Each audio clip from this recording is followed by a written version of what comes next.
Hi friends, welcome to VR blogs. ఈరోజు నేను మీకు చూపించబోయే రెసిపీ మిక్స్డ్ వెజిటేబుల్ ఆమ్లెట్. చూడటానికి చాలా కలర్ఫుల్గా ఉంది కదూ. కలర్ఫుల్ మాత్రమే కాదండోయ్, టేస్టీ అండ్ హెల్దీ రెసిపీ కూడా. ముఖ్యంగా డైట్ చేసేవాళ్ళు మార్నింగ్ బ్రేక్ఫాస్ట్గా ఒక్క ఆమ్లెట్ తీసుకుంటే చాలు, ఆఫ్టర్నూన్ వరకు ఆకలి కూడా అనిపించదండోయ్. ఏమి ఇంత కాన్ఫిడెంట్గా చెప్తుంది అనుకుంటున్నారా? అది నా సొంత ఎక్స్పీరియన్స్ అండి. ఇక ఆలస్యం చేయడం ఎందుకు, ఈ రెసిపీకి కావాల్సిన పదార్థాలు తయారు చేసే విధానం చూద్దాం రండి. ఎగ్ ఆమ్లెట్ తయారు చేయడానికి కావాల్సిన పదార్థాలు ఏంటో చూద్దాం. ఉల్లిపాయ ముక్కలు, పచ్చిమిర్చి ముక్కలు, టమోటా, క్యారెట్ తురుము, కొత్తిమీర, ఎగ్, కావలసినంత ఉప్పు. ఇప్పుడు తయారు చేసే ప్రాసెస్ ఏంటో చూద్దాం. ఇప్పుడు ఒక బౌల్ తీసుకొని ఇందులో ఆనియన్స్, పచ్చిమిర్చి, టొమాటో ముక్కలు, క్యారెట్ తురుము, కొత్తిమీర, కావలసినంత ఉప్పు వేసుకొని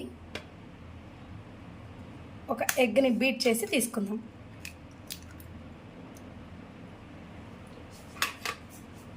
ఇప్పుడు ఈ మిశ్రమాన్ని బాగా ఇట్లా కలుపుకుందాం. ఫ్రెండ్స్, ఇప్పుడు పెనం బాగా వేడెక్కిన తర్వాత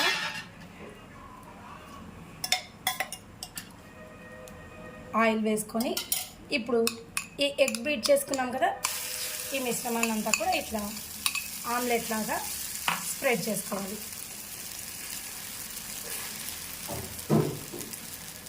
స్ప్రెడ్ చేసుకొని ఇప్పుడు ఈ ఎడ్జెస్లో 1 స్పూన్ ఆయిల్ ఇట్లా వేసుకొని సిమ్లో పెట్టుకొని ఒక 2 మినిట్స్ వీటిని మగ్గించుకోవాలన్నమాట. అప్పుడు బాగా లోపల వరకు కూడా కుక్ అవుతుంది. ఇప్పుడు ఆమ్లెట్ కాలిందో లేదో చూద్దాం. సో నెక్స్ట్ సైడ్ కూడా ఇట్లా బాగా ఆమ్లెట్ని 2 సైడ్స్ కాల్చుకోవాలి.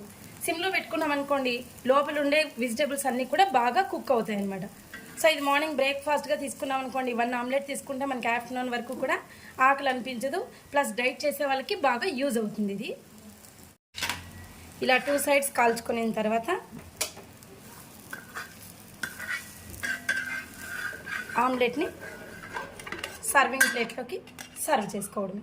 ఇప్పుడు ఎంతో టేస్టీగా ఉండే వెజిటేబుల్ ఆమ్లెట్ రెడీ అయిందనమాట. మరిన్ని రెసిపీస్తో మీ ముందుకు వస్తాను. అంతవరకు ఛానల్ని సబ్స్క్రైబ్ చేసుకోండి. Thank you friends, thank you for watching.